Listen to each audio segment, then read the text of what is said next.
welcome to the Speaking My Mind podcast with your host, Logan Rosales, me.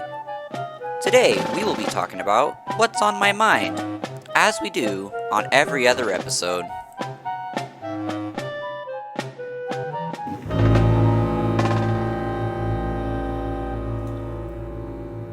Hey, how's it going? This is episode 8 of Speaking My Mind. And boy, it's been a while since I've uploaded anything. Oh boy. It's been about a couple weeks. I missed a week. I was going to record last Sunday, forgot. And 2 days later, here we are, Tuesday. Here we go. So, sorry for not uploading. Kind of been getting off track, not really paying attention. Kind of forgot I had a podcast for a day or two, but it's fine. We're here now, and that's what matters. Be sure to be sure to follow the Speaking My Mind Instagram at SpeakingMyMindPodcast, and or if you would like to give me feedback on how the podcast is going, email me at loganspodcast@gmail.com. Let me know how I'm doing. Let me know what you want to see or hear. Give me segment ideas, I'm kind of running low on those. These podcasts are going to get really repetitive, but I'm trying to think of things to do. We'll get there eventually. We're still slowly moving forward. I'm still kind of new to this. So we're getting better. We're getting better as time goes. So, the week before, I didn't kind of professionally say what we're doing. Let's describe the weeks. I can't say the week because it's been weeks. The week before last week, I saw Spider-Man Far From Home, which is actually really good. I liked it. And I went to go take my learner's permit test, and I failed. So that's fun. Then the week after, on Sunday, I went to church. Then Monday, Tuesday, Wednesday, did nothing. Then last Thursday, I retook my learner's permit test and passed. If I were to miss one question, I would have failed. I got a 20 out of 25. So that's great. Then Friday and last Saturday were nothing. Now, as we come into this week, Sunday, I went to church. And WWE had their pay-per-view, Extreme Rules, and I didn't watch all that because I went to Totus Tuus. What is that, you ask? Well, I'm still not 100% sure, but it's for Jesus, so I went. And I'm going to go, and I also went Monday, and going to go back today, on Tuesday, then tomorrow, Wednesday, and then on Thursday. And then also, today, Tuesday, I'll throw it in. Went to the doctor's this morning because I had an appointment. And now, after all that, I go back again on August 7th on a Wednesday, and they're going to knock me out and put a scope down my throat to try to figure out what's killing me. So that's going to be fun. I was kind of nervous, but now they said I'm going to take a really good nap. It's going to be the best nap ever. So I'm like, all right, what? It'll be fun. It will be fun. What's on my mind? I'm glad you asked. That's why you kind of started us to get it, the podcast name and speaking and what. Never mind. So, here's what's on my mind. Jesus Christ Superstar. It is an old musical. It's been around for a while, but it has this rock and roll taste to it, and it's from the perspective of Judas. So that's fun. In the musical, the resurrection of Jesus Christ is not in it because Judas was not around to see it. So that's fun, right? Like I said, the style of it, I kind of like it. It's really good. My favorite song from it right now has to be King Herod's song. That's when Jesus is taken by Caiaphas and the high priests, and they take him to Pilate. And since Jesus is not of Pilate's people, Pilate sends Jesus over to King Herod. And so King Herod's like, ooh, Jesus, I've heard a lot about you. Do things like if you turn my water to wine or walk around my pool, then I'll believe you and you get to go free. So it's just King Herod kind of singing about what Jesus could do to prove who Jesus is and prove that he is Jesus and the Son of God. Then as the song goes on, King Herod's like, oh, you didn't do any of that. You're fake. Go out, go back, get out of here. I don't like you. It's fun. I like it. Another thing that's on my mind is, speaking of Jesus, is my faith in God, being a Catholic. So I kind of been like not feeling Jesus, I'm born and raised Catholic and all that, but I just haven't really been feeling a connection with Jesus. So lately I've been trying to pray more, pay more, not really pay more attention to church, but kind of get more into church. Like, yeah, feeling you, Jesus. You're right there. My homie, my guy. Please do something. But yeah, I've been trying to get more in touch with Jesus and trying to be more Catholic because I need to. It'll be great. And if you are struggling, like being a Catholic or just having a hard time believing in your faith, go talk to someone. Go talk to your priest or go talk to someone in your family. Go talk to a good friend. Don't just try to do all that kind of stuff alone. It's not going to help. I can tell you that now. It's not going to help trying to do things alone. Read the Bible, do a little Jesus group with some friends. I don't know. Go do something to go help it. One step at a time. You can't just jump into it because that's not, you're just going to, if you do something and you just jump into it, you're just going to fall really quick. You got to take your time. It's going to take time. Another thing that's on my mind, I'm going to Branson on this week, which will be on Friday. I had a brain fart. I almost forgot. Kind of had to recover quick. So I'm going to Branson Friday. I'm going to be there for a little while, hanging out with my mom and whoever all is in Branson anymore. And do whatever we can. It'll be fun. It'll be fun.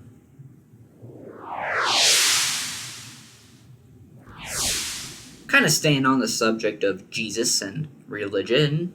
I was going to say religious stuff, but I kind of changed it to religion. I've got Bible questions that I have. So, in the Bible, which I brought in here, let me grab that real quick. In the Bible, in Matthew 12:46 to 50, which I have right here. Matthew 12:46 to 50. It says, "This is the true family of Jesus. While he was still speaking to the crowds, his mother and his brothers appeared outside, wishing to speak with him. Someone told him, 'Your mother and your brothers are standing outside, asking to speak with you.' But he had in reply to the one who told him, 'Who is my brother? Who is my mother? Who are my brothers?' And stretching out his hand toward the disciples, he said, 'Here are my mother and my brothers. For whoever does the will of my heavenly Father is my brother and sister and mother.'" So with that being said, did Jesus have literal brothers? Now, as we know, Mary was a virgin when Jesus was born, and she died a virgin. Or she didn't die, she was ascended into heaven in the ascension. She never died. But she's a virgin. That's that. But Joseph was older than Mary when Jesus was born. Mary might have been 15 or 16. And then there's Joseph in his mid or late 30s, maybe even early 40s. So is it possible that Joseph may have had children before meeting Mary? These are just things that I came across, and I just want answers. Did Jesus have actual brothers? Not blood brothers, but they'd be no, they wouldn't. I don't know. I just kind of had that idea. And then this really isn't my question. It's more of my dad's question, and we've talked about it a few times. So I'm just going to throw it out there. Now, how many children did Adam and Eve have before being kicked out of the Garden of Eden? In Genesis, when God created man and woman, Jesus says, "Be fertile and multiply." Let me just go to it, because that's the gist of it. That's in the first creation story, isn't it? I would think so. So, God bless him, saying, "Be fertile and multiply, fill the earth and subdue it. Have dominion over the fish of the sea, the birds of the air, and all the living things that move on the earth." God also said, "See, I give you every seed-bearing plant." Okay, that's not important to what I need to say. But that's Genesis chapter 1, verse 28. And he said, "Be fertile and multiply." So how long were they in the garden before being kicked out? Now, for us, that might have been like, oh, maybe they were in there for like 2 days. But, they were told to go out, be fertile, and multiply. And somewhere else in Genesis, I don't remember where, as when they eat the apple or the fruit off the tree that God forbidden them to eat from, God then says, a woman will now be in pain during child labor. And how were they to know, how were women, well, just Eve, were to know that it would hurt to give childbirth, right? Like, if she must have had children, because then she would have known.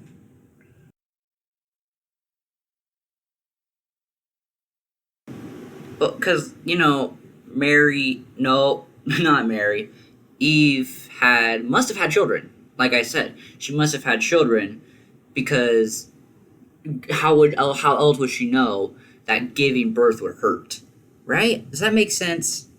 That's the problem that my dad has. He just really wants to know how many children Adam and Eve had in the garden.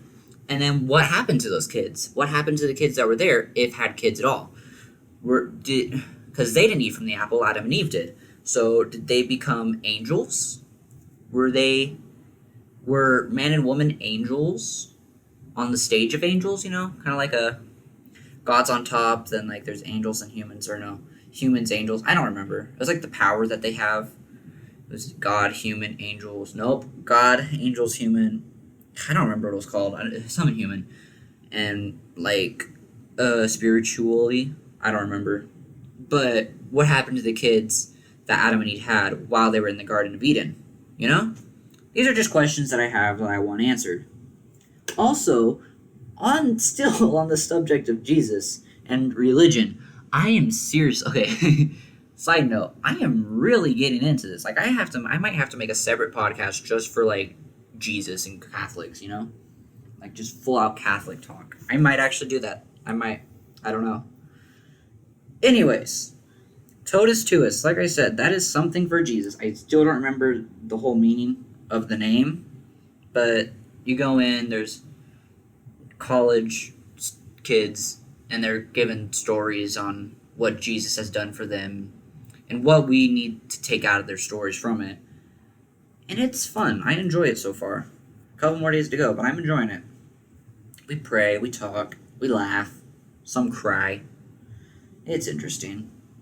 So what I've learned, well, not really learned, but heard the most and kind of learned, because I already knew it before, was no matter what happens in your life, God is always going to be there for you.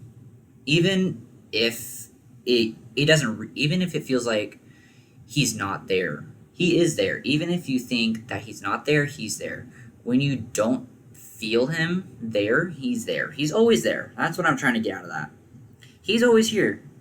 And another thing that I really liked, and something that just kind of stood out the most to me, was in one of the talks that they were giving. What they wanted to take out of it was find your Simon of Cyrene.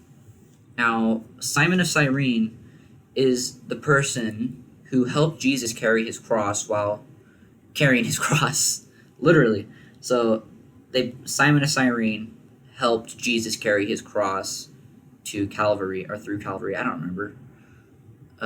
Yeah, right? Is that where he went, or is that what he was on? Calvary? Something like that, in the Via Dolorosa or something. I don't remember. Something like that. But okay. So Simon helps Jesus carry his cross, and on that cross was all of our sins and all of our problems, all of our worries. If we find our Simon of Cyrene, it'll make things a lot easier for us. We'll have that person to go to so they can help us with our problems on our cross. All of us have our own cross to carry, and we need someone to help us carry it. Does that make sense? I really hope that makes sense, because that was really cool to hear. I actually enjoyed that one. So find your Simon of Cyrene. Find that person who you know will always be there to hear what you have to say when you're, I don't know, either stressed, doubting your faith, problems with your family, problems with friends, problems with anything, try to find that person who will always be there for you. Now, let us get on to the end of the podcast, which is the Bible verse. Now, not gonna lie, I found this Bible verse online. So I was like, out of today's podcast that I have written down that I want to do, I need to have a good Bible verse with good meaning behind it. Not really behind it, but like a good meaning, something you can take away from it. So I took time to find this Bible verse, which is Proverbs 3:5-6. And that is, trust in the Lord with all your heart.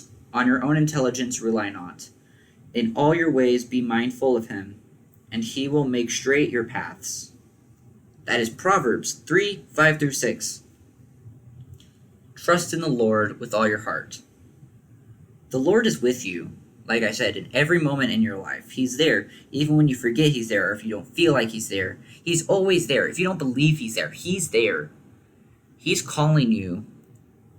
He's helping you. He's always there. That's what I'm trying to say. He's always there.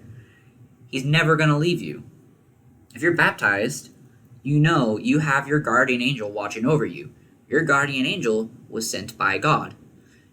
Even if your guardian angel, even if you're not baptized, God's still there. Even if you're an atheist, God's there. He's wanting you to be a better person. He's wanting you to be a Catholic. He's wanting you to be a Christian. He wants you to believe in God. He wants you to be like God. He will be there. And on your own intelligence, rely not.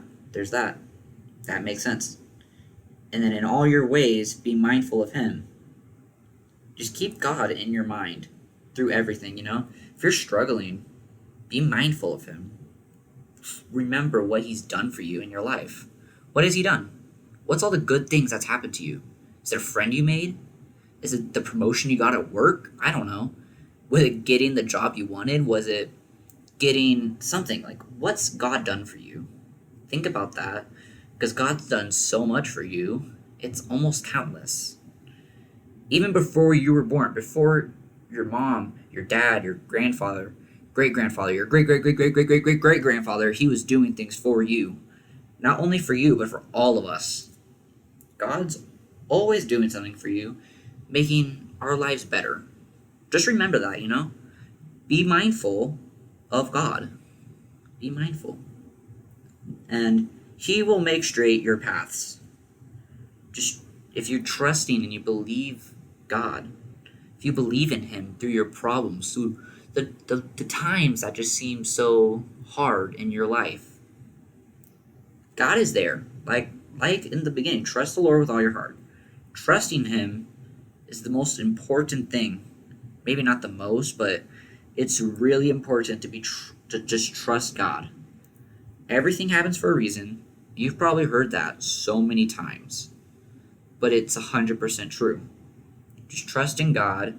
God does things for a reason. Everything happens for something greater than you could maybe possibly imagine. If you believe in God and you allow God to help you, if you pray to God, if you just let him help you through all of your problems in life, everything will be okay. But just because you believe and trust in him doesn't mean it's going to happen immediately. From what I've heard from a friend, God is not a person you can just go and ask for wishes and he'll give you whatever you want.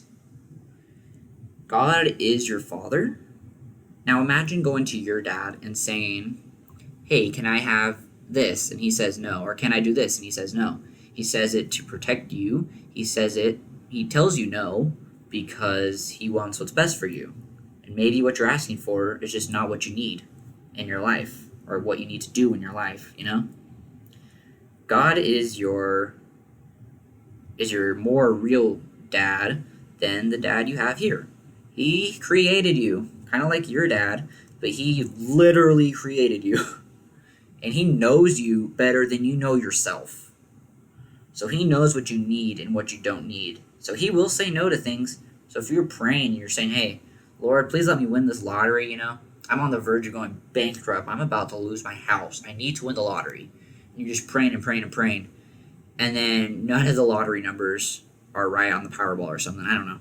And none of them are right, And now you're bankrupt.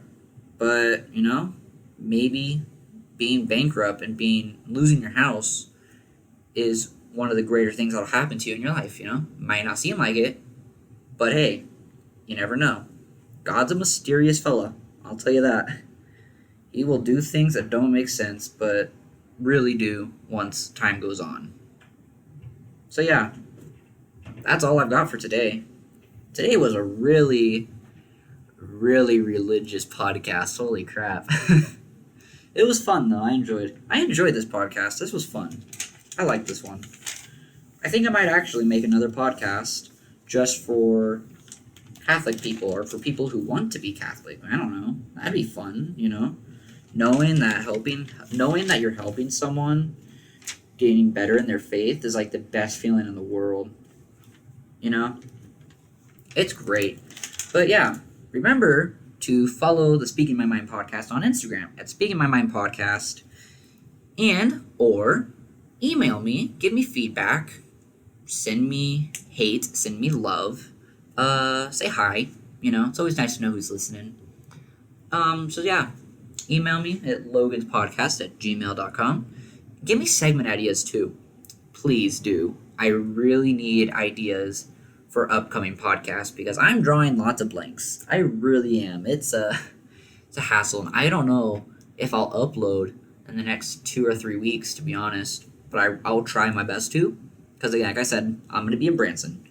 So I don't know how much, if I get recording, I don't know if I'll be able to record it all or not. But we'll see what happens. So